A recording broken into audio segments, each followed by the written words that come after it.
모든 성경은 하나님의 말씀으로 된 것으로. 이게 성경 어디에 나오나요? 디모데후서. 네. 하나님의 세상을 이처럼 사랑하사. 이 말씀이 어디 나오나요? 요한복음 3장 16절. 네. 3장 16절은 똑같고요. 디모데후서만 들어가면 돼요. 모든 성경은 하나님의 감동으로 된 것으로. 어디요? 디모데후서 3장 16절. 네. 모든 성경은 하나님의 감동으로 된 것으로 교훈과 책망과 바르게 함과 의로 교육하기에 유익하니 이는 하나님의 사람으로 온전케 하기 위함이다. 그래서 여러분 인생을 한 20, 30년 이제 살아보면 사람이 온전해지고 싶은데 이게 안 되죠.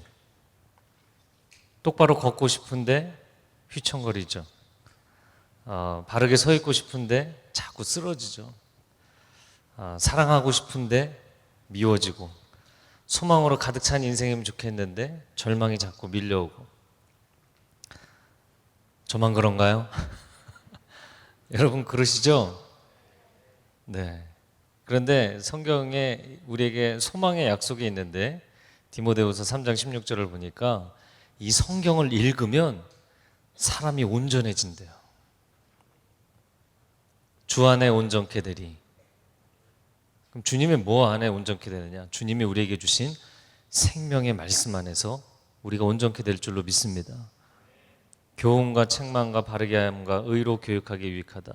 교훈이 무엇인가요? 교훈은 무엇이 바른 것인지를 알려주는 것이고요. 책망은 무엇인가요? 책망은 바르지 않은 것에 대해서 지적해 주는 거예요.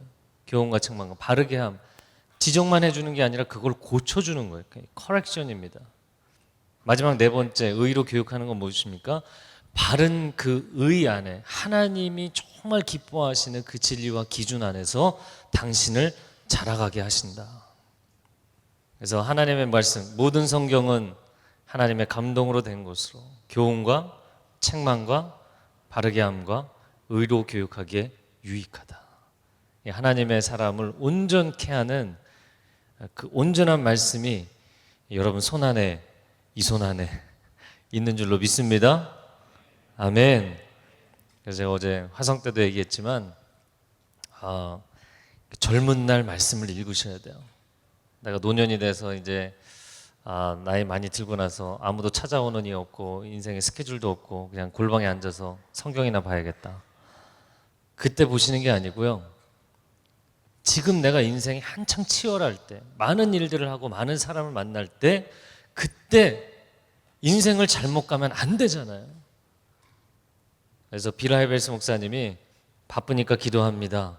너무 바빠서 기도합니다. 이런 책이 있어요. 여러분의 인생이 젊은 날에 가장 치열하기 때문에 성경을 읽으셔야 돼요. 11개 왕들에게 항상 율법책을 옆에 끼고 살도록 했죠. 그런데 왕들이 그 책을 읽지 않았어요. 성경을 읽지 않았어요. 그러면서 북이스라엘과 남유다가 무너지기 시작한 겁니다. 당신의 인생을 붙잡아주는 것 하나님의 말씀인 줄로 믿습니다. 인생이 정말 온전해졌으면 좋겠다. 여러분 완벽주의, 이 정신적인 문제에 빠지지 마시고 아니면 그냥 매스미디어나 끊임없이 그냥 완벽할 것 같은 그림만 제시하는, 실제로는 완벽한 사람들이 아니잖아요.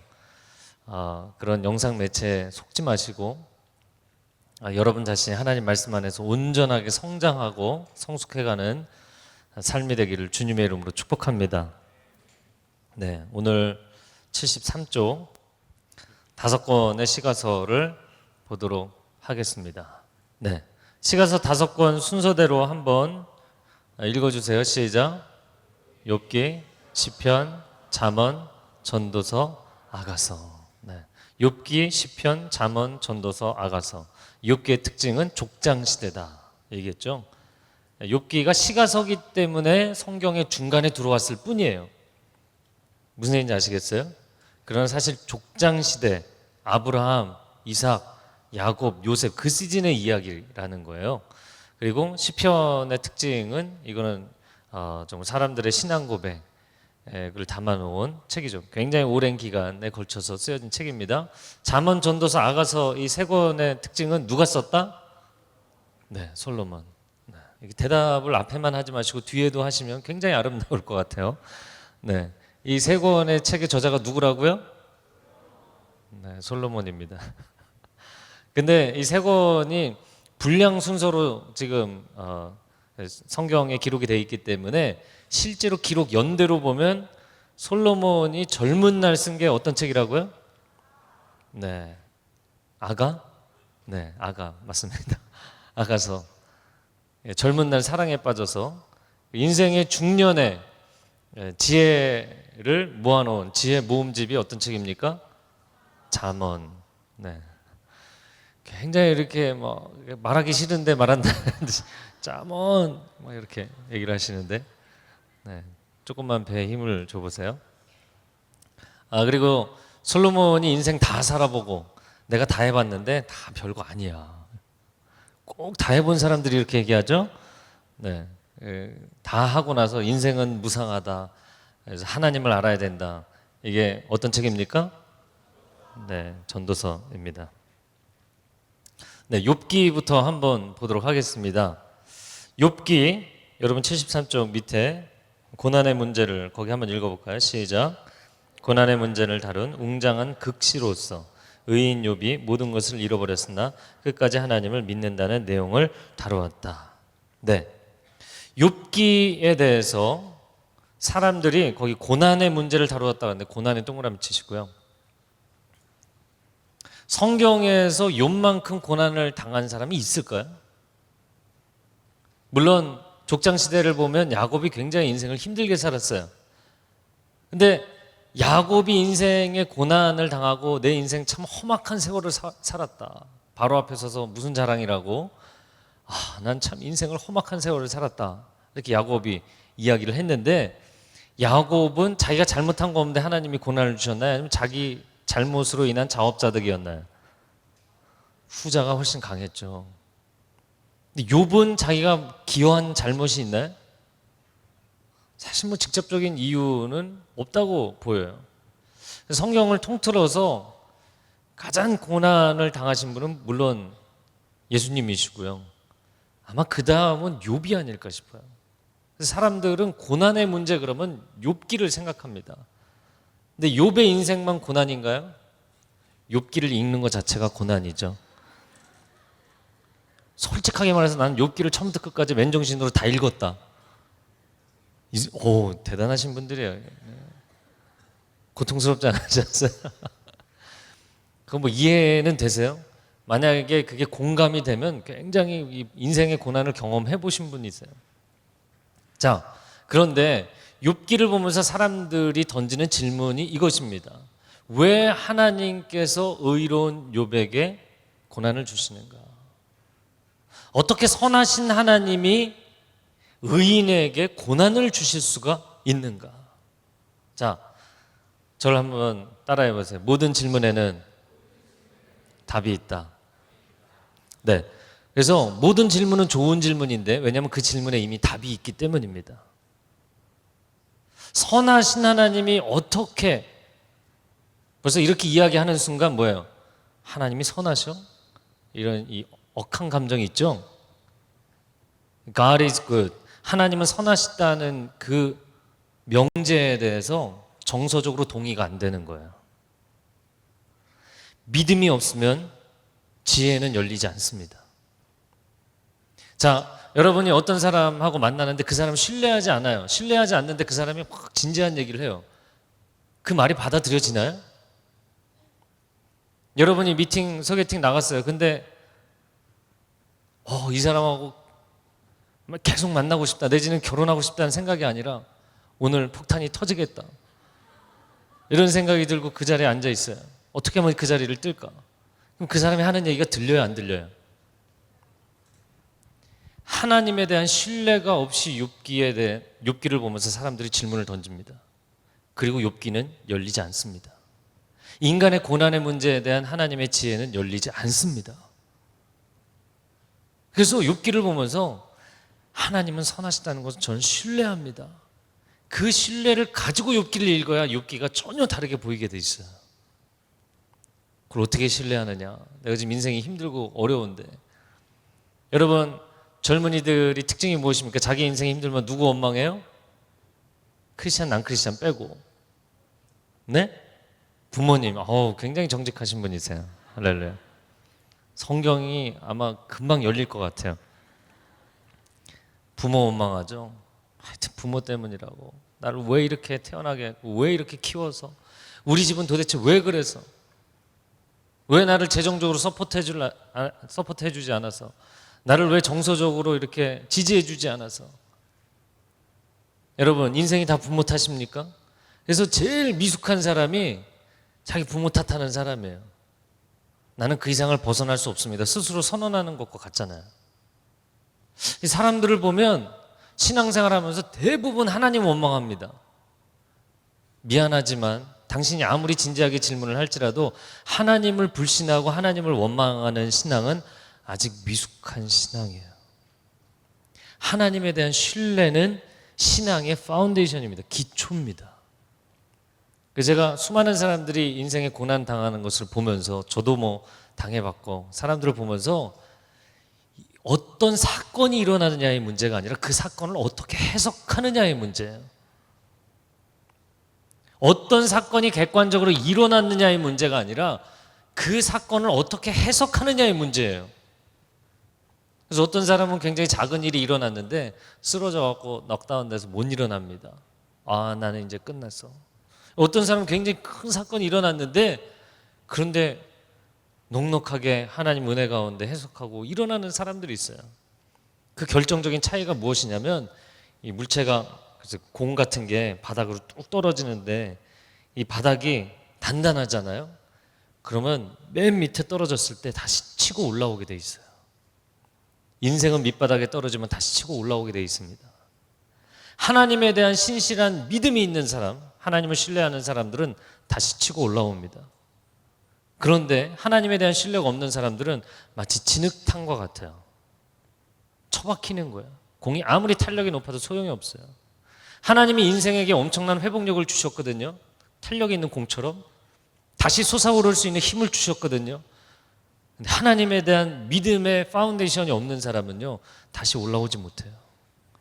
그 차이더라고요. 여러분, 고난의 문제가 아닙니다. 내 인생에 어떤 사건이 있었느냐의 문제가 아닙니다. 하나님에 대한 신뢰의 문제입니다. 그래서 질문을 던지고 한번 대답해 보십시오 라고 하나님 앞에 따지는 게 아니라 내가 던진 질문에 대해서 스스로 좀 분석을 해보세요. 이 질문이 합당한 질문인가? 어떻게 선하신 하나님이 의인에게 고난을 주실 수 있는가? 자, 여기서 두 번째 반문. 이 땅에 자신이 100% 의롭다고 주장할 수 있는 사람이 있나요? 자, 성경을 보면서 하나님께 반문을 하는 사람들, 또 신앙생활을 하면서 어떻게 나한테 이럴 수 있냐 이렇게 얘기하는 많은 사람들을 보면 항상 나는 의롭고 상대방에게 문제를 찾는 거야. 난 문제가 없고 상대방에게 문제를 찾는 거야. 그래서 인간관계 안에서도 어떻습니까? 나는 항상 피해자고 상대방 항상 가해자야. 어린 시절도 생각해보면 부모는 다 가해자야. 내가 막내면 첫째는 다 가해자야. 내가 첫째면 동생들이 다 가해자야. 자기는 뭐예요? 피해자. 이런 패러다임이 굉장히 부정직한, 정직하지 않고 공정하지 않은 이 생각의 패러다임이 우리 안에 깔려 있다는 거예요. 그래요, 안 그래요? 네. 저는 그 나라의 오늘 계속 딴 얘기하고 있는데 나라의 그 정치 지도자들을 보면서 뭐가 문제고 이렇게 얘기하는 걸 보면 참 이렇게 대단히 의로운 사람들이다 이런 생각이 들어요. 과연 저 사람이 저 자리에 앉으면 어떻게 할까? 전 자신 없어요. 사람들이요 다 자기는 의인이에요. 다른 사람들이 문제지. 시대를 잘못 타고난 거고 세상이 문제지 나는 문제가 없는 거예요. 그래서 나 자신을 justify, 의롭다고 주장하기 위해서 하나님을 죄인으로 만드는 겁니다. 굉장히 위험한 신앙의 패러다임입니다.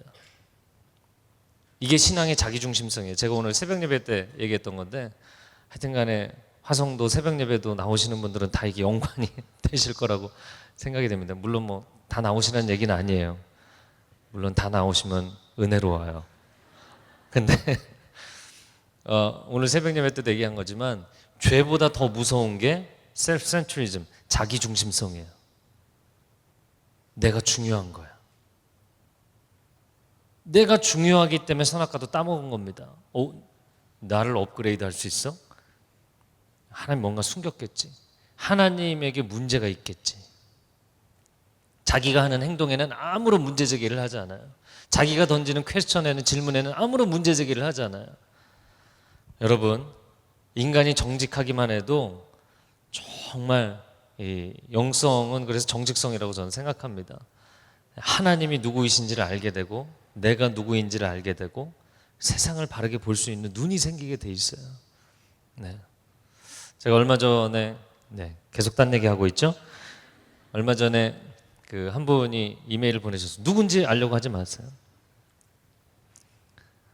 자기 부모가 자기에게 상상할 수 없는 해를 끼쳤어요. 분노하고, 그게 아직도 남아서 인간관계가 힘들고, 자기 내면 세계가 힘들고, 그리고 부모에게 그 문제를 해결함 받지 않고는 자기는 자유하지 못하다는 거예요. 제가 그분에게 썼어요. 두 가지 얘기를 했습니다. 부모와의 관계에서 그 해결되지 않은 과거의 문제들을 해결하면 자유로워지냐? 당신 영혼의 자유는 사람이 주는 것이 아니라 하나님이 주시는 것이다. 하나님이 이미 당신을 회복하셨고, 하나님이 당신 인생에 관계된 모든 사람들을 치유하기를 원하신다. 이제는 마음에서 내려놔라. Let them go. 가게 놔둬라. 하나님이 자유를 주시는 거지 사람이 자유를 주는 게 아니다. 또 한 가지, 당신 부모도 죄인이다. 저를 한번 따라해주세요. 모든 인간은 죄인이다. 나도 죄인이고, 내 가족도 죄인이고, 전부 다 죄인이다. 그러니까 사람들이 흥분하면 하는 얘기 있잖아요. 어떻게 부모가 나한테 이럴 수 있냐? 죄인이니까. 어떻게 나를 사랑한다고 이야기하는 사람? 죄인이니까. 어떻게 사회 지도자가? 그도 죄인이니까. 그래서 모든 인간이 죄인이라는 이 명제에 대해서 여러분이 얼마나 깊이 이해하느냐에 따라 인간 이해의 차원이 달라집니다. 그런데 막 그렇게 흥분할 때 유일하게 지적하지 않고 있는 건 누구라고요? 나 자신이라고요. 당신도 죄인이지 않느냐? 당신이 정말 그런 질문을 할 자격이 있느냐? 인간은 정직해야 돼요. 그래서 예수님이 이거를 활용하신 게 어떤 사건이었어요? 가늠하다 현장에서 잡힌 여인을 데리고 왔을 때 죄 없는 자가 먼저 돌로 쳐라. 오늘날 할렐루야, 혀가 꼬이네요. 오늘날 워낙 비판하고 비난하고, 특별히 네티즌들 익명성을 깔고 막 비난하고 비판하고, 성경적이지 않아요. 여러분, 건강한 영성을 갖게 되기를 축복합니다. 욥기는 고난의 문제가 아니라 주권의 문제입니다. 여기 책에는 고난이라고 써 있지만 저는 주권의 문제라고 얘기하고 싶어요. 그래서 이거를 신학적인 용어로는 신정론이라고 합니다. 하나님, 신, 정치할 때 정치인데 하나님의 통치, theodicy라고 이야기를 합니다. 하나님께서 세상을 도대체 어떻게 통치하시느냐? 하나님은 어떻게 세상을 다스리시길래 이런 일들이 일어나느냐라는 것이죠. 욥기를 가지고 좀 더 이야기를 좀 해보겠는데요. 여러분이 성경을 볼 때 인간의 관점에서 보지 말고 하나님의 관점에서 보세요. 제가 오늘 지금 굉장히 중요한 얘기를 하는 겁니다. 욥기가 가장 난해한 책 중에 하나이기 때문에 중요한 얘기를 하는 거예요. 여러분, 기도할 때 하나님 저 힘들어요, 저 죽을 것 같아요, 저 괴로워요. 처음에는 기도할 때 그게 시작이잖아요. 나중에는 어떻게 돼요? 그러나 하나님께서 나를 장차 회복하실 것입니다. 네. 하나님께서 내 인생의 고난에서 나를 건져주실 것입니다. 내 원수 앞에서 내게 상을 베풀어 주실 것입니다. 결국에 마지막에 가서는 내가 만민 앞에서 여호와 하나님을 찬양하는 그날이 오게 될 것입니다. 할렐루야. 그래서 기도가 처음에는 땅에서 시작해요. 그러나 비행기가 이륙하는 것처럼 처음에는 땅에서 시작하지만 내 힘든 거, 내 고난, 내 마음의 어려움, 내 상황의 불가항력적인 모든 것 거기서 시작하지만 비행기가 어느 순간 막 전속력으로 달리다가 이륙하는 것처럼 나는 거예요. 그리고 하늘에서 내려다보면 다 작은 문제들이거든요. 하나님의 관점으로 보이는 거예요. 기도가 이륙을 하지 못하면 신세한탄으로 끝나게 되어 있습니다. 신세한탄과 기도가 다를 바가 없어요. 그러나 기도가 이제 시편을 쭉 여러분이 1편부터 150편까지 시편을 읽어보면 공통된 게 처음에는 땅에서 시작해요. 관점이. 근데 나중에는 다 하늘에서 관점이 끝나요. 네. 그래서 다윗이 시편에 사람들이 나를 죽이려고 하고 내가 정말 고통 가운데 신음합니다. 그러나 마지막에 끝날 때는 다 어떻게 끝나요? 내가 만민 중에 여호와를 찬양할 것이고 열방 가운데 주의 이름을 높이는 그날이 오게 될 것입니다. 저를 한번 따라해보세요. 모든 예배는 예언으로 끝난다. 네, 제가 시편도 시작하기도 전에 지금 시편하고 있네요. 네, 그래서 모든 예배는 예언으로 끝나게 돼 있어요. 그래서 예배에 여러 가지 종류가 있는데 마지막 prophetic worship입니다. 예언적 예배. 네, 저를 한번 따라해보세요. 오른손을 드시고 네. 나의 인생은 승리할 것입니다. 하나님께서 나로 하여금 승리케 하실 것입니다. 아멘. 지금 방금 여러분이 한 게 뭐예요? 선포예요? 예언적 선포예요. 그런데 이 예언적 선포 자체가 하나님을 높여드리는 예배가 되는 거예요. 할렐루야. 그래서 어디 가서 머리 디밀고 막 기도 좀 받아볼까 막 이런 거 하지 마세요. 왜? 예배를 당신이 땅의 관점에서 시작할지라도 이륙해서 하늘의 관점까지 올라가면 당신의 인생에 대해서 스스로 예언하게 돼 있어요. 하나님의 영이 과거, 현재, 미래를 다 다스리시는 하나님의 영이 내게 임하셔서 내 인생의 미래에 대해서 감동을 주시기 때문입니다. 할렐루야. 어디를 가실 필요가 없어요. 네, 흥분해서 또 막 시편까지 섞어서 얘기했는데 욥기를 좀 더 이야기하겠습니다. 오늘 진도 많이 나가야 되는데. 할렐루야. 욥기 하나만 이해해도 뭐 여러분이 시가서 5권 중에 욥기 하나만 잘 이해해도 좋겠다 이런 생각이 들어요. 자, 욥기를 하나님의 관점으로 본다는 건 뭐냐면 욥이 이렇게 의로운 사람인데 이렇게 흠이 없는 사람인데 그가 왜 고난을 받아야 되나? 이건 땅의 관점이에요. 하나님의 관점에서 봅시다. 하나님이 보실 때 욥이 어땠나요?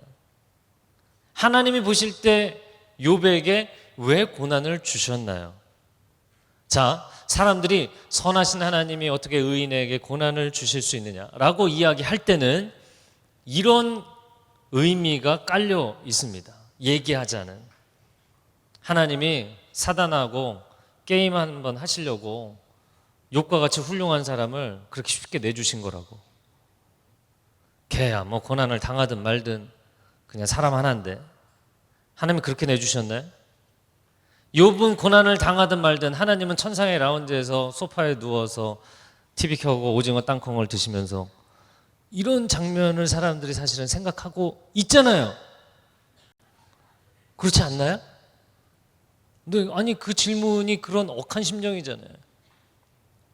신이면 이런 사람을 케어해주고 이런 사람을 보호해주고 이런 사람이 잘 되게 해줘야지. 도대체 뭐 하고 있는 거냐? 그게 있어요, 없어요? 없어요? 욥기 질문이 없으세요? 여러분의 인생이 힘들어 보면 그런 질문이 나와요, 안 나와요? 나오잖아요. 그런데 욥기 1장을 보니까 욥기 1장에 아니면 또 이런 의심을 하는 사람들이 있어요. 이 의심이 많은 사람은 혹시 하나님이 순진하셔갖고 사단이 걸고 넘어지니까 넘어가신 거 아니야? 이런, 네? 괜히 이렇게 찔러보니까 그냥 하나님 가만히 계시면 되는데 그 경기 안 하셔도 되는데 괜히 게임 한 판 하자고, 그것도 한 판으로 끝내시지 두 판 하자고. 그게 욥기 1장 2장이잖아요 1장에서는 재산과 소유를 다 가져가시고 2장에서는 건강까지 치신 거잖아요. 네? 그런데 욥기 1장을 잘 보면, 자, 헤븐리 카운슬, 천상의 회의, 하나님께서 보좌의 좌정에 계시고 천사들이 쫙 시립해 있는데, 그때 사단 입장 저 끝에서 들어옵니다. 사단이 이거 뭐 하는 짓이야 뭐 이러면서, 내가 세상에 두루 다녀봤는데 그 마음에 안 드는 애 하나 있더만, 이렇게 얘기하고 시작하지를 않는다는 거예요. 그 천상의 헤븐리 카운슬, 천상의 회의 장소의 장면에 1장과 2장에 반복되는 게 뭐냐면, 하나님이 전적인 주권을 갖고 계세요. 하나님이 전적인 주권을 갖고 계세요. 대화도 하나님이 먼저 시작하셨어요. 하나님이 허락하지 않으시면, 하나님이 허용하지 않으시면 어떠한 사건도 어떠한 고난도 이 땅에 일어나지 않아요. 자, 여기서 한 가지 중요하게 알아야 될 것은 무엇이냐면 세상에 어떻게 이런 고난이 일어날 수 있는가? 물론 우리들이 죄악 가운데 죄인들이 수많은 잘못을 일으키고 있지만, 그러나 하나님이 아직도 붙들고 계시다는 뜻입니다. 하나님이 아직도 붙들고 계시기 때문에, 하나님이 아직도 붙들고 계시기 때문에 우리 인생에는 소망이 있는 거예요. 만약에 하나님이 손 놓으셨으면 하나님이 적극적으로 엎어버리시든가, 노아 홍수 때 8명 살려두지 않고 그냥 확 다 엎어버리시든가, 아니면 하나님이 적극적으로 엎어버리지 않으시고 수동적으로 그냥 놔두시기만 해도 세상은 이미 끝났을 거예요. 무슨 얘기인지 아세요? 네? 핵폭탄 뭐 여기저기 터지고 벌써 난리 났을 거라고요. 하나님이 아직 홀딩하고 계신 거예요. 이게 중요한 한 가지고요. 또 한 가지는, 사단이 하나님께 교묘하게 플랜을 짜서 찔러갖고 하나님이 거기에 속아 넘어간 게 아니라, 이 경기는 어떻게 시작되었는가? 물론 경기라고 표현해서 좀 욥에겐 미안하지만 하나님이 욥을 자랑스러워 하셨기 때문에 시작된 경기예요. 하나님이 욥을 무가치하게 생각했다거나 하나님이 욥을 괴롭힐 의도가 있었던 것이 아니라 하나님이 욥을 지극히 자랑스러워 하셨기 때문에 시작된 이야기입니다. 사단이 먼저 얘기 시작하지 않았습니다. 욥이 얼마나 너 내 종 욥을 유의하여 보았느냐, 그가 얼마나 나에게 신실한지, 악에서 멀리하고 얼마나 충성된지. 하나님이요, 돈 내지도 않으시고 아들 자랑하셨죠. 네? 아들 자랑하니까 이 사단은 속이 꼬여있는 애거든요. 뭐 하나님이 잘해주시니까 그거 잘하는 거지, 그거 뺏어가 보라고. 근데 하나님이, 그래 그러면 그의 소유를 다 가져가 봐라. 와, 하나님이 통이 크셔서 그런가요? 하나님이 욥을 소중하게 생각하지 않으셔서 그런가요? 틀렸습니다. 제가 그 대청 담당이잖아요. 제가 이 얘기 어디서 했는지 기억이 안 나지만 하여튼 했었는데, 다음 주에 저희 대청과 차세대 교육자들의 A매치가 있어요. 1년에 한 번 있는 정기전입니다. 네. 제가 캐나다에서 돌아오기까지는 계속 연패했어요. 제가 돌아온 이후로는 계속 연승하고 있어요. 네. 굉장히 중요한 경기이기 때문에 저는 저희 교육자들을 굉장히 하드 트레이닝을 시킵니다. 네, 아마추어들의 경기는 체력이 관건이거든요. 그래서 2시간 동안 이 풀타임을 소화할 수 있는 체력을 키우기 위해서 할렐루야. 네. 제가 지금 무슨 얘기를 하냐면, 만약에 여러분 국가대표 A매치를 하는 국대 축구팀을 뽑는다고 생각해 보세요. 나가서 질 애들 뽑습니까? 나라의 명예를 걸고 싸우는 겁니다. 지금 욥이 누구의 이름에 명예를 걸고 싸우는 거예요? 하나님의 이름에. 만약에 질 경기였다면 하나님 내보내지 않습니다. 하나님 바보가 아니세요. 하나님 어리석지 않으세요. 저는 욥기를 묵상하다 충격을 받았어요. 땅의 관점으로만 보다가 하늘의 관점으로 오니까 완전히 이거는 충격이더라고요. 왜냐하면 성경의 다른 모든 책들은 우리 보고 하나님을 신뢰하라고 이야기하는데 욥기 1장은 하나님이 우리를 신뢰하신 내용이더라고요. 난 욥을 믿는다. 욥은 절대로 이 테스트에서 실패하지 않을 거야. 인간을 향한 하나님의 믿음이에요. 인간을 향한 하나님의 신뢰입니다. 이 정도로 신뢰를 받아본 사람이 있습니까? 물론 그렇게 이야기를 해도 그래도 저는 욥의 인생은 원치 않습니다. 이렇게 얘기하시는 분들이 계시겠죠. 걱정을 붙들어 매세요. 아무한테나 욥의 시련을 주시는 게 아니에요. 수준이 되니까 욥의 시련을 주시는 거지. 다윗처럼 10년 동안을, 모세처럼 40년 동안 막 성경을 조금 알고서 고민하시는데 그게 아무한테나 주는 시련이 아니라니까. 걱정하지 마세요. 그래서 저는 욥기를 보면서 욥이 자식들하고 생일 잔치하고 나서도 혹시나 죄가 있지 않을까 걱정이 돼서 하나님 앞에, 하나님 혹시 죄가 있었다면, 파티를 벌이다가 저나 제 자식들이 악한 생각을 한 게 있었다면 하나님 앞에 사죄합니다, 용서해 주십시오. 그렇게 하나님 앞에 바르게 살려고 몸부림치는, 사실 그가 완벽해서가 아니라 정말 하나님 뜻대로 살겠다고 몸부림치는 그 욥을 하나님이 얼마나 자랑스러워 하셨는지, 하나님이 얼마나 신뢰해 주셨는지. 저는 욥기 1장을 묵상하다가 막 눈물이 나더라고요. 내가 너를 신뢰한다. 내가 너를 신뢰한다. 너가 완벽해서가 아니라 너가 내 뜻대로 살려고 몸부림치는 거 내가 다 알고 있다. 내가 너를 신뢰한다. 내가 너를 자랑스럽게 생각한다. 너가 사단과의 싸움 가운데, 이 영적 전쟁 가운데 능히 승리할 것을 나는 믿는다. 할렐루야. 네, 그것이에요. 이게 욥기의 말씀이에요. 자, 그 욥기를 보면서 많은 사람들이 하나님이 욥에게 고난을 주시고 나서 하나님은 침묵하시잖아요. 저를 한번 따라해보세요. 하나님의 침묵. 네. 하나님의 침묵. 침묵이라는 책이 있어요. 믿음의 글들에. 네.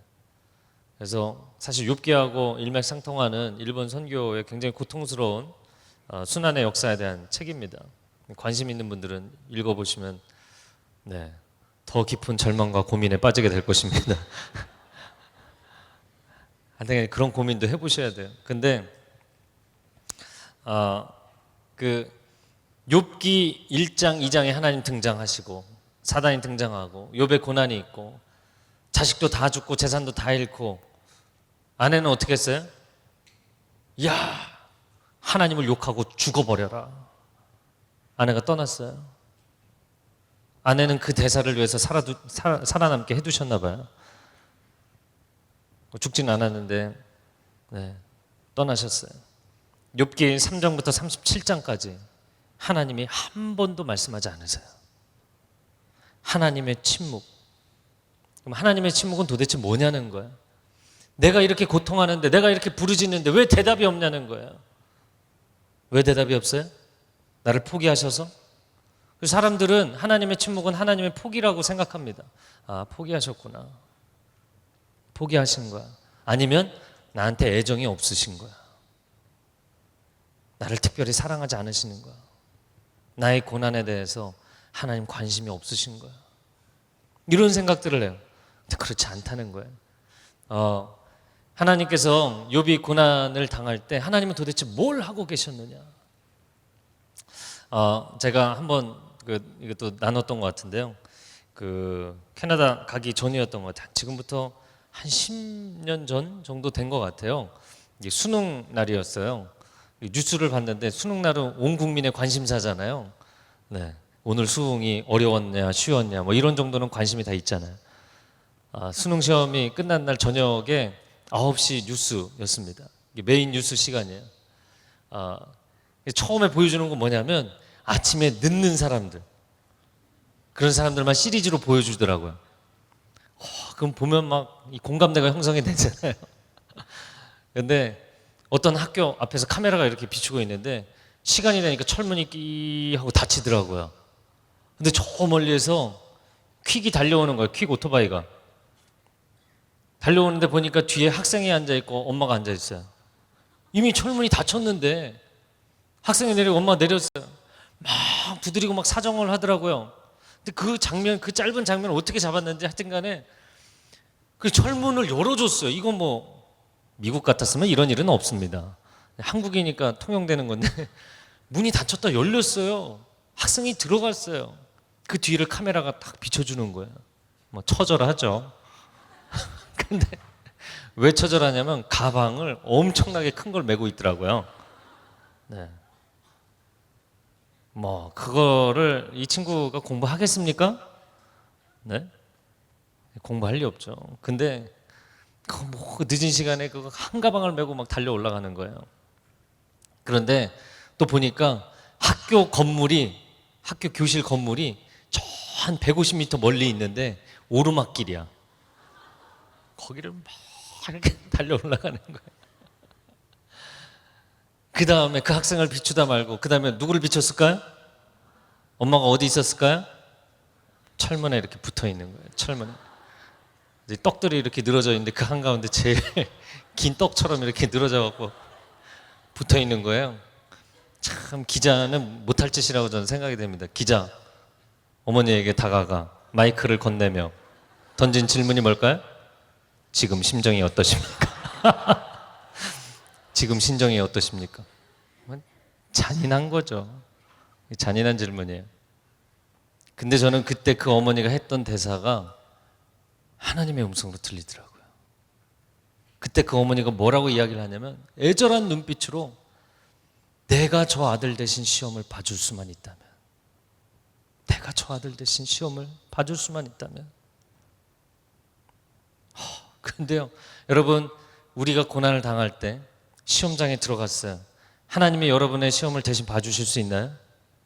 인생은 당신이 살아야 합니다. 하나님 나를 사랑하시지만 내 인생을 대신 살아주시지는 않습니다. 시험은 엄마가 들어가서 어떻게든 도와주면 부정이에요. 그렇잖아요. 인생 살면서 하나님이 날 사랑하시는데 다 도와달래? 아니요. 힘들지만 그 시간을 뚫고 나와야 돼요. 한국에 사는 사람들 입시생 시즌 다 통과하셨죠? 네, 우울하잖아요.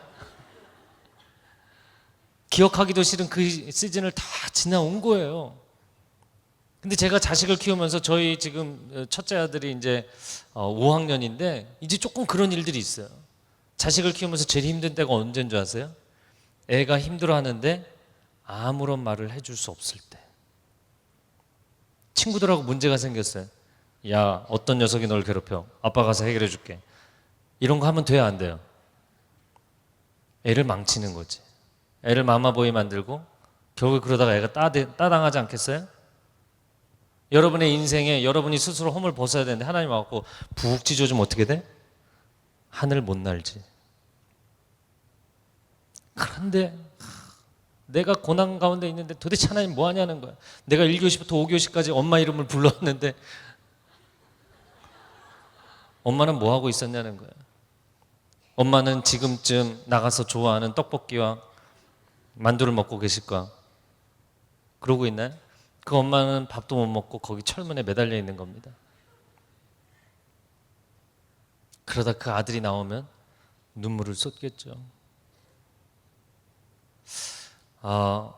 하나님의 침묵은 하나님의 포기를 의미하는 것이 아니고 하나님의 무관심을 의미하는 것이 아닙니다. 하나님의 침묵은 하나님의 기다림을 의미하는 것이고 나를 향한 하나님의 눈물을 의미하는 것이에요. 정답을 얘기해 줄 수 없어요. 그 시험이 끝나는 시간까지. 당신이 뚫고 나와야 돼요. 그러나 그분이 응원하십니다. 나를 믿어주십니다. 나에게 힘을 주십니다.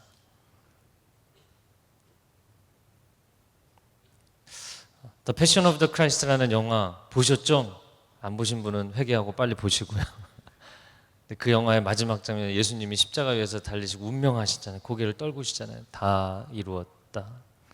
그때 그 장면 참 처리를 잘했다고 생각해요. 하늘에서 물방울이 하나 뚝 떨어지잖아요. 바닥에. 하나님의 눈물. 존 스토트의 그리스도의 십자가라는 책에 보면 뭐라고 되어 있냐면, 나의 하나님 어찌하여 나를 버리셨나이까. 예수님이 하나님 자기 버릴 거 모르고 있었나요? 그 십자가라는 거 이미 알고 있죠. 머리로는 알지만 심정적으로는 힘든 거예요. 감정적으로는 감당이 안 되는 거예요. 하나님이 나를 괴롭히려고 이러는 게 아니라는 거 머리로는 아는데 감정적으로는 고난의 시간을 지날 때는 힘든 거예요. 그리고 어디 원망할 데가 없잖아요. 뭐 사람들한테 나가서 원망하겠어요? 물론 반사회적인 돌진 행동하는 사람 갑자기 차 몰고 나와서 뭐 인도로 돌진하기도 하지만 대부분의 사람들은 그거 못 하잖아요. 99.999%는 자기 부모 원망하는 거예요. 원망할 데가 거기밖에 없으니까. 자기 인생이 힘들면 하나님 원망하는 거예요.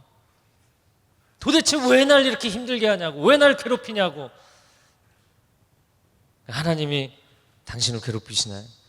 아니죠. 하나님 당신을 포기하셨나요? 아니죠. 십자가 위에서 하나님 만약에 아들을 붙잡아 줬으면 어우 그래 내 새끼 넌 살아야지. 그러면 우리는 다 포기하는 거 아닙니까?